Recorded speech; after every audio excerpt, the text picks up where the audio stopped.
हम लोग इस क्लास में समाजवाद एवं साम्यवाद जो क्लास 10th के हिस्ट्री बुक का चैप्टर नंबर 2 है उसको पढ़ेंगे। तो शुरू करते हैं। सवाल है, रूस में बोल्शेविक क्रांति 1917 का नेतृत्व किसने किया था?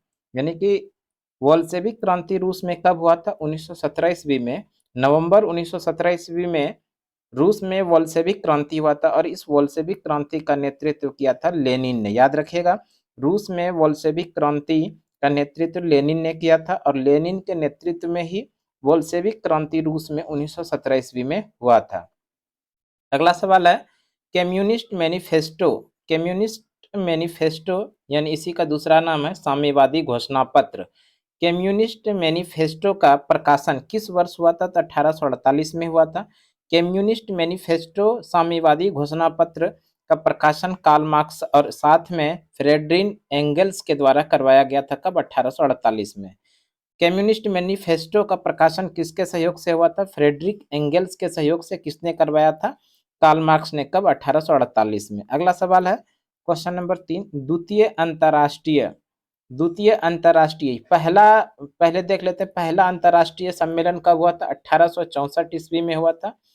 1864 ईस्वी में पहला अंतरराष्ट्रीय सम्मेलन हुआ था और ये कहाँ पर हुआ था? तो याद रखिएगा, ये लंदन में हुआ था। प्रथम अंतरराष्ट्रीय सम्मेलन 1864 में लंदन में हुआ था और दूसरा अंतरराष्ट्रीय सम्मेलन 1889 में और पेरिस में हुआ था। इसी दूसरे अंतरराष्ट्रीय सम्मेलन में 1 अप्रैल नहीं, 1 मई को विश्व मजदूर दिवस मनाए जाने की घोषणा किया था। तो ध्यान रखिएगा, 1 मई को मजदूर दिवस मनाए जाने की घोषणा द्वितीय अंतरराष्ट्रीय सम्मेलन से किया गया था और ये अंतरराष्ट्रीय सम्मेलन कब हुआ था? 1889 में। कहाँ पर? पेरिस में। तीसरा अंतरराष्ट्रीय सम्मेलन 1919 में हुआ था और ये कहाँ पर हुआ था? तो मॉस्को में हुआ था। तीनों ही अंतरराष्ट्रीय सम्मेलन का नेतृत्व किसने किया था? कार्ल मार्क्स ने। अगला सवाल है, विश्व में साम्यवादी शासन का पहला प्रयोग कहाँ पर हुआ? रूस में। साम्यवादी शासन का पहला प्रयोग रूस में हुआ था। अगला सवाल है, रूस में कृषक दास प्रथा का अंत कब हुआ? रूस में कृषक दास प्रथा का अंत हुआ 1861 में और किसने करवाया था? तो जार अलेक्जेंडर द्वितीय ने। याद रखिएगा, जार अलेक्जेंडर द्वितीय ने रूस में कृषक दास प्रथा का अंत करवाया था। कब? 1861 में। अगला सवाल है क्वेश्चन नंबर 6 में, स्वप्नदर्शी समाज के संस्थापक रॉबर्ट ओवेन था।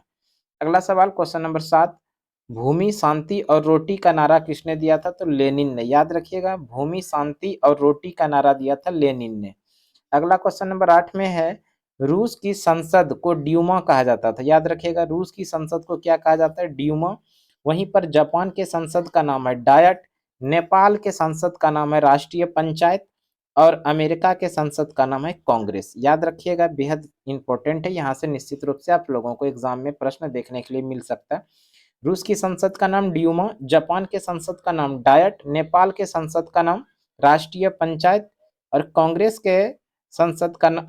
जो है ये यूएसए अमेरिका के संसद का नाम है। अगला सवाल है क्वेश्चन नंबर 9 में, लेनिन ने ब्रेस्ट लिटोवस्क की संधि 1918 में किस राष्ट्र के साथ की थी? ध्यान रखिएगा, लेनिन ने ब्रेस्ट लिटोवस्क की संधि जर्मनी और रूस के साथ किया था। यानी कि जर्मनी ने किन के साथ की? जर्मनी और रूस के साथ में हुआ था ब्रेस्ट लिटोवस्क की संधि और इसमें लेनिन ने रूस की तरफ से नेतृत्व किया था। कब हुआ था? 1918 में। अगला सवाल है क्वेश्चन नंबर 10 में, रासपुतीन कौन था? तो राष्ट्रपुतीन जो है भ्रष्ट पादरी था। राष्ट्रपुतीन एक भ्रष्ट पादरी था। अगला सवाल क्वेश्चन नंबर 11 में, रूस का पहला समाजवादी प्लेखानोवा। याद रखिएगा, रूस का पहला समाजवादी प्लेखानोवा। अगला सवाल क्वेश्चन नंबर 12 में, लेनिन ने नई आर्थिक नीति न्यू इकोनॉमिक पॉलिसी घोषणा कब हुआ था? 1921 में। लेनिन ने नई आर्थिक नीति न्यू इकोनॉमिक पॉलिसी की घोषणा कब किया था? तो 1921 में। याद रखिएगा, लेनिन की मृत्यु कब हुई थी? 1924 ईस्वी में। लेनिन की मृत्यु कब हुई? 1924 ईस्वी में। अगला सवाल है, वैज्ञानिक समाजवाद का अवधारणा किसने दिया था? तो कार्ल मार्क्स ने दिया था। वैज्ञानिक समाजवाद का अवधारणा दिया था कार्ल मार्क्स ने। अगला सवाल है, इंग्लैंड में समाजवाद का जनक किसे माना जाता है? तो रॉबर्ट ओवेन को माना जाता है। इंग्लैंड में समाजवाद का जनक रॉबर्ट ओवेन को कहा जाता है। अगला सवाल है, निहिलिस्ट आंदोलन कहाँ पर हुआ था? निहिलिस्ट आंदोलन ये हुआ था रूस में। अगला सवाल है, रूस में सोशल डेमोक्रेटिक पार्टी की स्थापना किसने किया था? रूस में सोशल डेमोक्रेटिक पार्टी की स्थापना 1898 में लेनिन के द्वारा किया गया था। बेहद इंपॉर्टेंट सवाल है, जरूर याद रखिएगा। रूस में सोशल डेमोक्रेटिक पार्टी की स्थापना 1898 में किसके द्वारा? लेनिन के द्वारा। अगला सवाल क्वेश्चन नंबर 17 में है, वर्ग संघर्ष के सिद्धांत का व्याख्या किसने किया था? कार्ल मार्क्स ने। वर्ग संघर्ष का सिद्धांत का व्याख्या किया था कार्ल मार्क्स ने। अगला सवाल है, फ्रांसीसी समाजवाद का विकास का जन्मदाता कौन थे? सेंट साइमन थे। फ्रांसीसी समाजवाद के विकास का जनक थे सेंट साइमन। अगला सवाल है, केमिंटन की स्थापना का उद्देश्य था साम्यवाद का प्रचार प्रसार करना। अगला सवाल है, काम का अधिकार को संवैधानिक अधिकार कहाँ मिला? याद रखिएगा, काम के अधिकार को संवैधानिक अधिकार मिला था रूस में। आगे देख लेते हैं, कुछ इंपॉर्टेंट सवाल यहीं से बना है। कार्ल मार्क्स, कार्ल मार्क्स 1818 से लेकर 1833 तक। कार्ल मार्क्स का जो जन्म हुआ था 5 मई 1818 ईस्वी को। कार्ल मार्क्स का जन्म कब हुआ? 1818 में 5 मई को। कहाँ पर हुआ था? जर्मन के राइन प्रांत में, जर्मनी के राइन प्रांत में इनका जन्म हुआ था। और इनका जन्म यहूदी परिवार में हुआ था। याद रखिएगा, इनका जन्म यहूदी परिवार में हुआ था। इनके पिता हेनरिक मार्क्स जो एक वकील थे, बाद में इन्होंने ईसाई धर्म को स्वीकार कर लिया था। अगला सवाल है, इनका विवाह जेनी के साथ 1843 में बचपन के मित्र थे इन्हीं के साथ में हुआ था। अगला सवाल है, कार्ल मार्क्स की मुलाकात पेरिस में 1844 ईस्वी में फ्रेडरिक एंजल्स से हुआ है। याद रखिएगा, कार्ल मार्क्स की मुलाकात पेरिस में किससे हुआ था? 1844 में फ्रेडरिक एंगेल्स से हुआ था। और इन्हीं के सहयोग से, इन्हीं से प्रभावित होकर 1848 में साम्यवादी घोषणा पत्र प्रकाशित किया, जिसे आधुनिक समाजवाद का जनक कहा जाता है। आगे है 1867 ईस्वी में दास कैपिटल। बेहद इंपॉर्टेंट सवाल है दोस्तों, जरूर याद रखिएगा। 1867 ईस्वी में दास प्रथा नामक पुस्तक की रचना किया था। और इस दास कैपिटल को, इसे समाजवादियों का बाइबिल कहते हैं। इसी दास कैपिटल को क्या कहा जाता है? समाजवादियों का बाइबिल। अगला सवाल है, कार्ल मार्क्स के अनुसार 6 ऐतिहासिक चरण है। कार्ल मार्क्स के कितने? 6 ऐतिहासिक चरण है। 6 कौन कौन है?